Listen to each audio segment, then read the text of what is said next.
Hello students, आप सभी लोगों का बहुत बहुत स्वागत है हमारे यूट्यूब चैनल एजुकेशन जंक्शन में।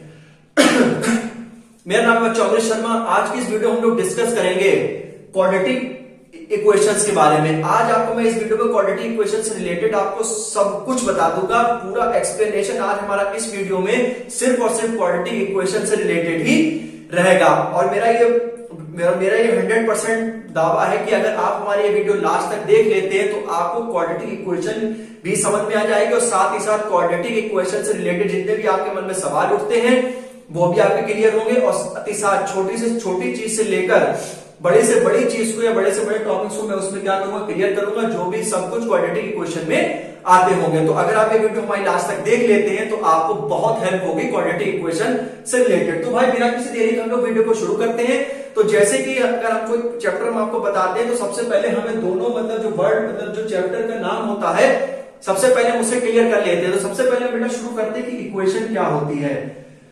ठीक है, क्वाड्रेटिक में हम बाद में आएंगे। सबसे पहले इक्वेशन जानते हैं कि क्या होगी। हम आपको बिल्कुल बेसिक से लेके चलेंगे और साथ ही साथ पूरी जानकारी आपको हम इसमें देंगे कि भाई इक्वेशन हमारी क्या होती है। तो सबसे पहले हम आपको बता दें कि इक्वेशन एक हमारी मैथमेटिकल स्टेटमेंट होता है जो कि हमें बताता है कि टू इक्वेशंस हमारी क्या है, बराबर है। तो हम इसे अंग्रेजी में कैसे लिखेंगे कि an equation is a mathematical statement which allows that two mathematical expressions are equal. जिसमें कि भाई हमें सबसे पहले जैसे कोई भी हम इक्वेशन ले लेते हैं, जैसे कि मान लीजिए 2x + 3 = 0। तो मतलब ये क्या है, ये हमारे मैथमेटिकल स्टेटमेंट है। इक्वेशन की बहुत सारी डेफिनेशन होती है कि भाई जो हमारे अलजेब्रिक एक्सप्रेशंस होते हैं उन्हें हम इक्वल साइन के द्वारा दिखाना ही क्या होता है बेटा, हमारा इक्वेशन होता है। ठीक है, तो इक्वेशन को हम लिख देते हैं कि equation is a mathematical statement which allows that two mathematical expressions are equal. तो ये बेटा मतलब परिभाषा होती है कि भाई इक्वेशन का मतलब क्या होता है। अब हम लोग आते हैं क्वाड्रेटिक इक्वेशन में। तो जब भी आप क्वाड्रेटिक इक्वेशन की डेफिनेशन देखेंगे तो सबसे पहले आप उसमें ये देखेंगे कि quadratic equation is a polynomial. तो ठीक है, तो सबसे पहले मैंने आपको यही समझाने की इसमें कोशिश करी कि पॉलिनोमियल क्या होता है। उससे पहले मैंने आपको इक्वेशन बताई है, अब पॉलिनोमियल बताएंगे, उसके बाद क्वाड्रेटिक इक्वेशन पे चलते चले जाएंगे कि an expression which is composed of variables constant and variable मतलब एक ऐसा एक्सप्रेशन जिसमें कि भाई क्या क्या मौजूद हो या फिर कंपोज हो। ठीक है, कि एक ऐसा एक्सप्रेशन जिसमें कि भाई हमें वेरिएबल्स भी मिले, कांस्टेंट भी मिले। ठीक है, और भाई and that are combined by the mathematical operation such as कि भाई हमारा एक ऐसा एक्सप्रेशन जिसमें कि हमको वेरिएबल्स भी मिले, कांस्टेंट भी मिले, और जो कि भाई किससे कंबाइन हो, या तो भाई सच, या तो जो किससे कंबाइन मतलब क्या है कि मैथमेटिकल ऑपरेशन से कंबाइन हो, जैसे पॉजिटिव वो addition, subtraction, multiplication and division. कि भाई यही तो है कि जो भी हमारी कोई भी जो हमारी मैथमेटिकल इक्वेशन है, क्वाड्रेटिक इक्वेशन है, वो भाई मेरी किससे कंबाइंड होती है, या तो एडिशन से, मल्टीप्लिकेशन से, डिवीजन से। ठीक है, वैसे डिवीजन उसमें क्या इतना रोल होता नहीं। तो भाई अगर आप पॉलिनोमियल को समझेंगे तो आप कैसे कहेंगे कि एक ऐसा एक्सप्रेशन जो कि भाई कंपोज हो या बना हो वेरिएबल से, कांस्टेंट से, और जिसमें मैथमेटिकल ऑपरेशंस हो जैसे कि एडिशन हो, सब्ट्रैक्शन हो, मल्टीप्लिकेशन हो एंड डिवीजन हो। तो ठीक है, तो आप सबसे पहले अभी तक आप क्या सीखे, आप इक्वेशन सीख गए और आप पॉलिनोमियल भी सीख गए। अब हम लोग आते हैं बेटा सीधे सीधे क्वाड्रेटिक इक्वेशन पर कि भाई हमारी जो क्वाड्रेटिक इक्वेशन होती है, quadratic equation is second order polynomial. मतलब कि भाई जो हमारी क्वाड्रेटिक इक्वेशन होती है वो एक सेकंड ऑर्डर पॉलिनोमियल होती है जो कि सिर्फ और सिर्फ सिंगल वेरिएबल कंटेन करती है। ठीक है, तो आप अगर दूसरी डेफिनेशन चाहें तो एक ऐसी मतलब इक्वेशन जिसकी हाईएस्ट डिग्री बेटा कितनी होती है, 2 होती है, क्वाड्रेटिक इक्वेशन कहलाती है। अब हम लोग बेटा इसमें बात करेंगे कि भाई क्वाड्रेटिक इक्वेशन की स्टैंडर्ड फॉर्म क्या होती है। ठीक, अब हम लोग चलेंगे कि भाई what is the standard form of the quadratic equation. तो अभी आपके सामने मैं लिख रहा हूं ax² + bx + c = 0 where a is not equal to 0। जहां पर बेटा ये आप खुद देख लीजिए कि ax² + bx + c ये हमारी क्वाड्रेटिक इक्वेशन है। मतलब जिनकी हाईएस्ट डिग्री कितनी है बेटा, 2 होती है। डिग्री जो है वो x की हाईएस्ट पावर पे डिपेंड करती है। डिग्री का मतलब ये होता है कि जो वेरिएबल की हाईएस्ट पावर हो किसी भी इक्वेशन में वो उसकी क्या कहलाती है, पर्टिकुलर डिग्री कहलाती है, या फिर आप सीधे सीधे कहते हैं डिग्री कहलाती है। तो आप देख लीजिए ax² + bx + c में जो आपकी हाईएस्ट पावर है वो बेटा ये 2 है। ठीक है, ये ऐसी इक्वेशन लिखी जाती है ax² + bx की पावर 1 + cx की पावर 0 इज इक्वल टू 0। जहां पर x की पावर 1 तो आपको पता है 1 ही होता है और किसी की पावर 0 का मतलब क्या होता है, 1 ही होता है। तभी हम यहां पर सीधे सीधे लिख देते हैं कि ax² + bx plus C equal to 0, जहां पर ए की वैल्यू हमारे 0 के बराबर नहीं होगी। अब आप भाई खुद बताइए कि ये हमारा टर्म है ना एक्स स्क्वायर वाला, जिससे कि हमें पता लग रहा है कि हमारी क्वाड्रेटिक इक्वेशन है। क्यों? क्योंकि इसकी हाईएस्ट डिग्री कितनी है बेटा? 2 है। अगर आप खुद कहिए कि अगर भाई ए की अगर हमारा कहीं से 0 हो जाता है तो 0x² प्लस bx प्लस सी, तो सिर्फ और सिर्फ भाई हमारे पास bx प्लस सी ही बचेगा, जो कि हमें लीनियर में आ जाएगा हमारा, ठीक है, तो x की पावर 1। लेकिन क्वाड्रेटिक इक्वेशन की इसकी हाईएस्ट पावर 2 होती है, तो हमें ऐसे इक्वेशन को सॉल्व करना है जहां पर ए हमारा एलिमिनेट ना हो। तो मेरा मानना है आपको समझ में आ गया होगा, अब तक इक्वेशन समझ में आ गई, पॉलिनोमियल समझ में आ गया, अब आपको क्वाड्रेटिक इक्वेशन समझ में आ गई, उसकी स्टैंडर्ड फॉर्म समझ में आ गई। हाँ, अभी मैंने सब कुछ नहीं बताया है आपको, अभी और भी इसी में ही हम लोग थोड़ा सा और कुछ जानने की कोशिश करेंगे कि भाई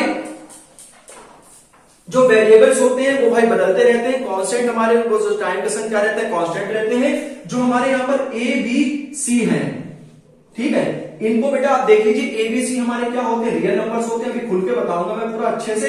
रियल नंबर्स होते हैं या फिर मतलब क्या होते हैं? रियल कांस्टेंट होते हैं। इनके 3 से 4 नाम होते हैं, और साथ ही साथ जो हमारे एबीसी होते हैं ये बेटा क्वाड्रेटिक कोफिशिएंट्स होते हैं, ठीक है। तो आप जो है मतलब मैंने आपसे क्या कहा कि अगर आप ये वीडियो हमारी पूरी देख लेते हैं तो आप बहुत ज्यादा से ज्यादा इसको सीखेंगे, और बिल्कुल एक से एक चीज मैं आपकी इस वीडियो में बिल्कुल 100% क्लियर कर दूंगा, ठीक। आपके सामने बेटा स्टैंडर्ड फॉर्म लिखी थी x² plus bx plus C equal to 0, जहां पर हमारे a b and c real number से, या फिर आप रियल कांस्टेंट कह सकते हैं क्योंकि नंबर्स हमारे कांस्टेंट सी तो होते हैं, और साथ ही साथ ये क्वाड्रेटिक कोफिशिएंट इसलिए कहेंगे क्योंकि ये क्वाड्रेटिक इक्वेशन है, ठीक है। तो क्वाड्रेटिक इक्वेशन के जितने भी हम लोग कोई जो कोफिशिएंट्स कहलाएंगे तो इन्हीं को हम क्वाड्रेटिक कोफिशिएंट के नाम से जानते हैं, ठीक। जो हमारे रियल नंबर्स होते हैं बेटा, रियल नंबर्स हमारे ऐसे नंबर्स होते हैं, हम सीधे सीधे कहें कलेक्शन होता है किसका? रेशनल नंबर्स का और इर्रेशनल नंबर्स का, ठीक है। बस जल्दी जल्दी बता देते हैं कि थोड़ा सा आपके मतलब ये कि आप वीडियो तो सिर्फ हमारी एक ही देखें, लेकिन साथ ही साथ आप कम से कम 3 से 4 टॉपिक्स अपने बहुत अच्छे से क्लियर कर लें कि रियल नंबर्स हमारे ऐसे नंबर्स होते हैं जो कि या तो कलेक्शन होता है, या तो उसमें रियल नंबर का कलेक्शन होगा, या इर्रेशनल नंबर का। और रेशनल नंबर हमारे वो होते हैं जिन्हें p/2 की फॉर्म में लिख सकते हैं, where p and q integers q is not equal to 0, and irrational हमारे ऐसे नंबर्स होते हैं, इर्रेशनल नंबर जिन्हें p/2 की फॉर्म में लिख सकते हैं, जहां पर q हमारे 0 बराबर नहीं होता है, ठीक है। इर्रेशनल नंबर में आपको एग्जांपल देते हैं √2, √3, √5, √7, और एग्जांपल यहाँ पे जैसे यहाँ पे 2/3 हो गया या 3/4 हो गया, इसमें पाई भी आता है इर्रेशनल में, ठीक है। तो ये आपको मैंने बताया गया। बाकी इनके अलग से भी मतलब होते हैं कि इंटीजर्स में आते हैं, फ्रैक्शन एज फ्रैक्शन मतलब होता है represent as a part of whole, फिर और हम इनको क्लासिफाई करते हैं रेशनल नंबर्स को, फिर होल नंबर में कंसीडर हो जाते हैं, ठीक है, पॉजिटिव इंटीजर, नेगेटिव इंटीजर। लेकिन जो हमारे जो इर्रेशनल नंबर तो जो गैर गुजरे होते हैं, इन्हें किसी से कोई मतलब नहीं होता है। तो जो सिर्फ और सिर्फ एक राइट हैंड साइड के कॉलम में सबसे पहले जो मतलब जो बनाते हैं क्लासिफिकेशन, तो एक तरफ रेशनल नंबर, एक तरफ इर्रेशनल नंबर, इन्हें हम ऐसे ही छोड़ देते हैं, इनसे हमारा ज्यादा कोई मतलब नहीं होता, इनका अदर क्लासिफिकेशन बेटा पॉसिबल नहीं है। लेकिन जो इनका क्लासिफिकेशन जो होता है वो मैंने आपको बता दिया है कौन कौन सी कैटेगरीज में होता है। तो सिर्फ और सिर्फ आपको इस वीडियो में मैंने देखा इक्वेशन क्लियर हुई, पॉलिनोमियल क्लियर हुआ, क्वाड्रेटिक इक्वेशन क्लियर हुई, इसकी स्टैंडर्ड फॉर्म भी आपको बहुत अच्छे से समझ में आया। अभी हम अब चलते हैं आगे, थोड़ा सा देखते हैं और मुझको इसमें क्या क्या बताना है, ठीक है। अब हम लोग बेटा आपने जैसे आपने पढ़ा होगा, या आप जैसे आप कोई भी टॉपिक पढ़ते हैं तो हर एक बच्चे का भाई एक सोच समझने की मतलब एक क्षमता होती है कि हम ये सोचते हैं कि भाई अगर हमारे पास कोई इक्वेशन है तो भाई इसको सॉल्व करने के लिए भी तो तरीके होंगे। बिल्कुल भाई, तो ये हमारी क्वाड्रेटिक इक्वेशन है, और आप ये सीख चुके हैं कि क्वाड्रेटिक इक्वेशन को जो है हम लोग 3 मेथड से सॉल्व कर सकते हैं। हम यहाँ पर लिखते हैं QE का मतलब क्वाड्रेटिक इक्वेशन आपका हो चुका है, ठीक है। क्वाड्रेटिक इक्वेशन को 3 मेथड से बेटा बहुत आसानी से सॉल्व कर सकते हैं। एक मेथड होता है भाई बेटा आपका बाय फैक्टराइजेशन मेथड, ठीक है, ठीक है। दूसरा मेथड आपका होता है bye completing the square method, ठीक है, bye completing the square method, ठीक है। और तीसरा आपका होता है, पूरा लिख देता हूं मैं, और तीसरा आपका होता है बाय श्री धराचार्य फॉर्मूला, या बाय श्री धराचार्य जी, बाय श्री धराचार्य फॉर्मूला, और इसी को ही हम लोग कहते हैं और क्वाड्रेटिक फॉर्मूला, और बाय क्वाड्रेटिक फॉर्मूला, ठीक है। तो आप बिल्कुल अच्छे से सीख लीजिए, सुकून से सीखिए कि भाई क्वाड्रेटिक इक्वेशन को सॉल्व करने के बाय फैक्टराइजेशन मेथड, इसको हम लोग बाय मिडिल टर्म से भी सॉल्व करते हैं, साथ ही साथ by completing the square method, and by Sridharacharya formula, जो कि मैं आपको बता देता हूं। श्री धराचार्य फॉर्मूला होता है x बराबर -b plus minus root over b square minus 4ac over 2a, ठीक। तो ये आपके 3 मेथड होते हैं। शीतलाचार्य जी हमारे बहुत फेमस, बहुत ही ज्यादा रिस्पेक्टेड, मतलब रिस्पेक्टेड सभी होते हैं, लेकिन इन्हें बहुत ही ज्यादा मतलब रिस्पेक्ट तो हम सभी को ही देते हैं, लेकिन ये श्रीधराचार्य जी मतलब बहुत एक ऐसा फॉर्मूला है बेटा ये, जो आपके पूरे लाइफ भर में यूज होता है। बहुत अच्छा सा खूबसूरत सा फॉर्मूला है ये। x बराबर -3 plus minus under root over B square minus 4ac over 2 है। ये भाई आपका श्रीधराचार्य फॉर्मूला है, ठीक है।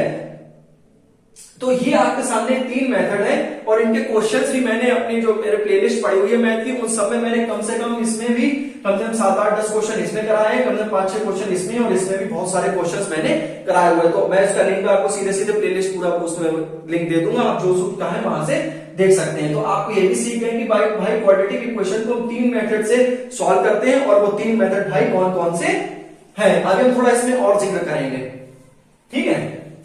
तो आप समझ गए हो, इसे बाय मिडिल टर्म से भी हम लोग करते हैं, bye completing the square method और बाय श्रीधराचार्य फॉर्मूला। ये 3 मेथड होते हैं क्वाड्रेटिक इक्वेशन को सॉल्व करने के लिए।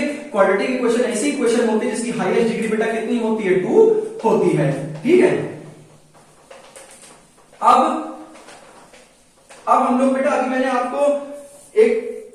आपको श्रीधराचार्य फॉर्मूला लिखा था, x बराबर -b plus minus root over B square minus 4ac over 2 है। ये भाई श्रीधराचार्य फॉर्मूला है, उन्होंने खुद अपने ही नाम से इस फॉर्मूले को दिया था, क्योंकि क्वाड्रेटिक इक्वेशन चैप्टर है, इसीलिए इस फॉर्मूले को क्वाड्रेटिक फॉर्मूला के नाम से भी बेटा जाना जाता है। इसका मैंने प्रूफ भी कराया हुआ है, एक लाइन से बताया हुआ, आधे घंटे का प्रूफ मैंने इसका करा हुआ है पूरा, बहुत अच्छे से आपको स्टेप बाय स्टेप बताया गया है कि आप बहुत आराम से उसको देख सकते हैं। यहां पे मैंने जो बी स्क्वायर माइनस 4ac बेटा लिखा हुआ है, ये क्वांटिटी होती है जिसे कि हम बोलते हैं discriminant of the quadratic equation. यहाँ पे हम सब कुछ बताएंगे आपको। डी मतलब होता है डिस्क्रिमिनेंट, ठीक। डी मतलब होता है बेटा डिस्क्रिमिनेंट जिसकी वैल्यू होती है B square minus 4ac। Discriminant बेटा एक ऐसी क्वांटिटी होती है जो कि हमें रूट्स के नेचर को बताती है, कि जैसे भाई अब हमारे पास ये इक्वेशन लिखी हुई है x square plus b x plus c, मतलब ये हमारे पास लिखी हुई है 2x square plus 3x plus 3 equal to 0। तो इस इक्वेशन के जो नेचर है, मतलब जो इसके पॉसिबल रूट्स हैं वो एग्जिस्ट करेंगे या नहीं करेंगे, या उनका नेचर कैसा होगा।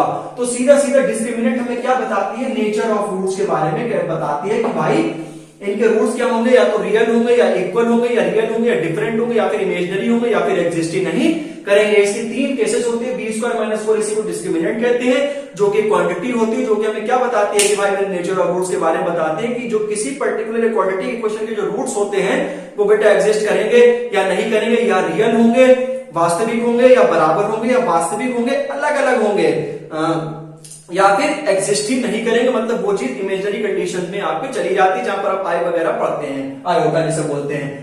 तो ये आपका फॉर्मूला बहुत जबरदस्त फॉर्मूला है कि जब भाई बाय फैक्टराइजेशन मेथड से रूट्स नहीं निकलते, बाय कंप्लीटिंग स्क्वायर मेथड से रूट्स नहीं निकलते, तो ये हमारा सदाबहार फॉर्मूला है। तो इससे हम किसी भी क्वाड्रेटिक इक्वेशन के टफ से टफ क्वाड्रेटिक इक्वेशन के रूट्स बहुत ही इजीली निकाल सकते हैं। अगर अब बेटा इसके 3 केसेस होते हैं।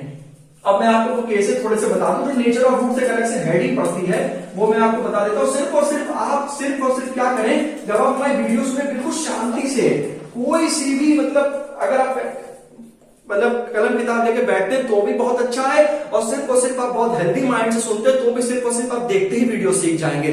जैसे वीडियो हमारी मतलब आप शुरू करेंगे तो जैसे सब बिल्कुल पूरी वीडियो सुनते चले जाएंगे, बिल्कुल हुआ एक चीज क्लियर होते चली जाएगी, बिल्कुल लिखने की भी जरूरत नहीं पड़ेगी। तो मैंने अभी आपको बताया था कि d बराबर बी स्क्वायर माइनस 4ac है। यदि d की वैल्यू भाई मेरे 0 से बड़ी आ जाती है, मतलब पॉजिटिव आ जाती है, बहुत ध्यान से सुनेंगे, इंपॉर्टेंट है। d की वैल्यू हमारी या तो 0 से बड़ी है, भाई अब आपको बेसिक सी चीज पता है, 0 से बड़ा होगा तो पॉजिटिव ही तो होगा, तो हमारे जो रूट्स होंगे भाई, roots are real and distinct.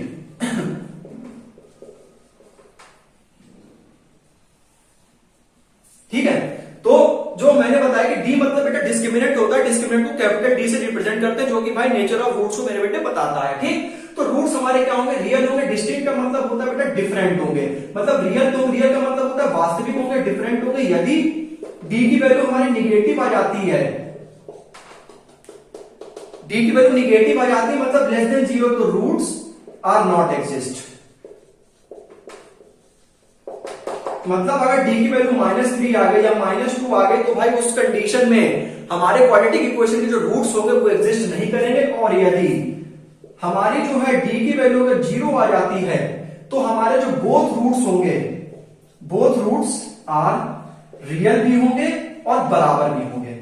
तो यदि भाई अब आप क्या सीखे इसमें आप ये सीखे कि यदि हमारी डी की वैल्यू 0 से बड़ी आ रही है, 0 से बड़ी आ रही है मतलब 1 आ रही है, 25 आ रही है, पॉजिटिव आ रही है, तो आप जो आपके देखो भाई जितनी एक बात हम और आपको बताने थोड़ा सा भूल गए थे, याद आ गया कि भाई ax square plus bx plus c ये क्वाड्रेटिक इक्वेशन की बेटा स्टैंडर्ड फॉर्म होती है, ठीक। और जितनी किसी भी इक्वेशन की जितनी उसकी हाईएस्ट डिग्री होगी उतने उसके हाईएस्ट रूट्स होंगे, उतने उसकी हाईएस्ट फैक्टर होंगे। मतलब इस इक्वेशन की जो हाईएस्ट डिग्री है वो बेटा कितनी है, 2 है। मतलब इसकी जो रूट्स आएंगे वो कितने आएंगे, 2 आएंगे। हम लोग बहुत ही शुद्ध भाषा में कहें अगर इसके आंसर्स आएंगे तो कितने आएंगे बेटा, 2 आएंगे। और क्यूबिक की अगर हम बात करते हैं तो उसमें 3 रूट्स होते हैं तो उनके आंसर्स क्या आते हैं, 3 आते हैं। तो मतलब इसकी हाईएस्ट डिग्री 2 है तो इसके आंसर्स भी कितने आएंगे भाई, 2 ही आएंगे, ठीक। तो जब भी आप ध्यान दें, जब भी आप डिस्क्रिमिनेंट की वैल्यू निकालें, डी बराबर बी स्क्वायर माइनस 4 इसी से एबीसी हमारे रियल नंबर्स होते हैं, रियल कांस्टेंट होते हैं, क्वाड्रेटिक कोएफिशिएंट्स होते हैं। तो यहां पर आप सीधे सीधे वैल्यू जब रखेंगे तो आपको 2 आंसर आएंगे। और यदि आपकी डी की वैल्यू 0 से बड़ी आ रही है, पॉजिटिव आ रही है, तो आप वहां पर ध्यान रखेंगे कि आपके जो दोनों आंसर्स आएंगे वो अलग अलग आएंगे। मतलब एक 5 आ रहा है, एक 4 आएगा, एक 9 आया है, एक 10 आया है, तो मतलब दोनों एक्स की वैल्यू डिफरेंट आएंगी। ये तो भाई मतलब हटा दीजिए इसे, अगर इसकी वैल्यू मतलब 0 से कम है, नेगेटिव है, तो रूट्स एग्जिस्ट ही नहीं करेंगे। तो आप ऐसे करके लिख देंगे कि since d is less than 0 that is negative and hence the roots are not exist for a particular equation या for this particular equation, bracket में इक्वेशन लिख देंगे। और यदि d की वैल्यू बेटा 0 आई है तो जो आपके x के जो आंसर्स आएंगे वो भी क्या होंगे बेटा, सेम होंगे। मतलब अगर 5 आया है तो 5 आएगा, 10 आया है तो बेटे 10 आएगा, ठीक। तो ये मैंने आपको बता दिया है, और ठीक है। और बाकी मैंने रूट्स के बारे में भी आपको मैंने खूब चर्चा करके अच्छे से बता दिया है, डिस्क्रिमिनेंट के बारे में भी मैंने आपको बहुत अच्छे से बता दिया है, श्रीधराचार्य फॉर्मूला भी मैंने आपको बहुत ही ज्यादा अच्छे से बिल्कुल एक एक चीज को समझा दिया है कि भाई हमारा जो है कि a की जो वैल्यू है वो किसी भी कीमत पे 0 नहीं होनी चाहिए, क्योंकि अगर ये टर्म हमारा बेटा हट जाता है तो भाई आप मान के चलिए कि क्वाड्रेटिक इक्वेशन नहीं कहलाएगी। क्योंकि अब आप खुद ही सीख गए हो कि भाई ये जो a है, एक्स स्क्वायर का जो कोफिशिएंट है, जो भाई वेरिएबल के संग जो लगा होता है, ये क्या कहलाता है, कोफिशिएंट मतलब गुणांक होता है वैसे, ठीक है। तो ये आपको मैंने बिल्कुल आपको समझिए कि भाई क्वाड्रेटिक इक्वेशन को अगर आप पढ़ेंगे तो कैसे सीखेंगे। सबसे पहले इक्वेशन की डेफिनेशन सीख ले, पॉलिनोमियल सीख ले क्या होता है, पॉलिनोमियल मैंने ऐसे ही बता दिया आपको, ठीक है। पॉलिनोमियल पे मैं एक वीडियो बनाऊंगा बहुत अच्छी सी, ठीक है, आपको मैं बताऊंगा। क्वाड्रेटिक इक्वेशन मैंने बता दिया, क्वाड्रेटिक इक्वेशन से रिलेटेड मुझे लगता है एक से एक वर्ड मैंने मतलब एक पूरा बिल्कुल समझा दिया, बहुत बेहतरीन करके मैंने अपनी तरफ से।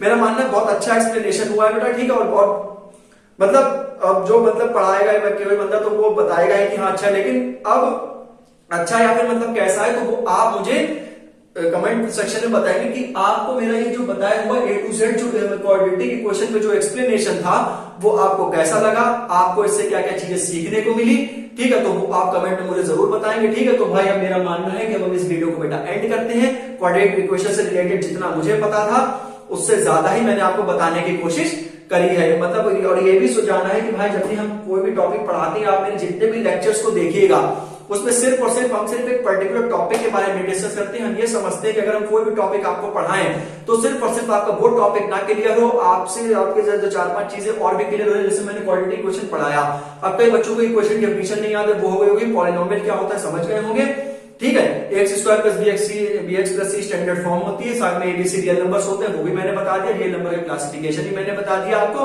तो ऐसे ऐसे करके 4 से 5 से 7 चीजें आपको मैंने बता दी, क्वाड्रेटिक फॉर्मूला भी बता दिया कैसे होता है क्या है, ठीक है। तो अब हम लोग बेटा इसको बेटा वीडियो को एंड करते हैं। वीडियो अगर हमारी भाई आपको अच्छी लगी हो तो प्लीज मेरी वीडियो को लाइक करें, चैनल को सब्सक्राइब करें, वीडियो शेयर करें। ऐसे ही मिलते हैं और अमेजिंग वीडियोस में और अमेजिंग चैप्टर्स में। तब तक के लिए अपना बहुत अच्छे से ध्यान रखें, खूब खुश रहें, पढ़ते रहें। नमस्ते, टेक केयर।